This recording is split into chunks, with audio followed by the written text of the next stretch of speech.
Every journey begins with a step. For my grandma, it began with a plane ride. She had finished medical school in India, and now, at 23 years old, she was ready to pursue postgraduate studies in the United States. During the early 60s, the United States had strict quotas on the number of immigrants that could come from India. Only 100 people were allowed to enter per year. The Immigration and Nationality Act of 1952 allowed a certain number of immigrants with skills needed into the United States. It was this act that allowed my grandma to get a green card on the basis of her skill as a physician. Later, the same act allowed her to receive American citizenship. Immigrating was not an easy task.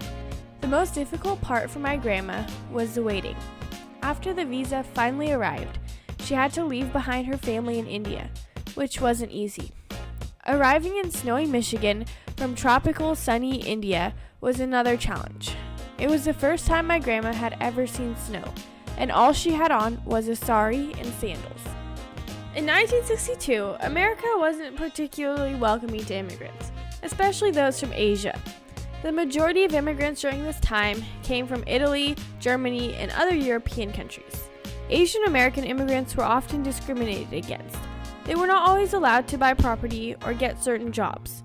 But my grandma felt that she had a pretty positive immigration experience. She was able to fit in well at her work. Occasionally, people would stare at her on the streets or in the grocery store, and a few times, people didn't want to rent to her. There was definitely fear of outsiders and otherness when she arrived.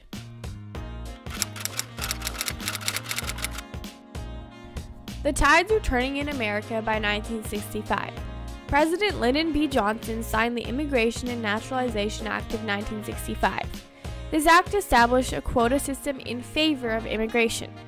It emphasized family reunification and seemed to promote immigration as good for a culturally rich nation, not only as a means to receive more skilled workers. This act is what allowed my grandmother to bring her sister and extended family to the United States.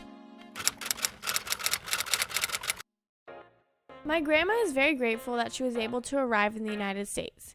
She feels it gave her the opportunity to pursue her dreams and raise her children with everything they needed to pursue their dreams as well. My grandma was able to help many people in the United States with her medical skills, and she in turn was given more opportunities being here. She now has left a legacy of many other beneficial, productive citizens of America in our family, all of whom are also doctors. Through her story, we can see how important immigration is for immigrants and also people already living here. It brings diversity, flourishing, and a wealth of new beginnings for all.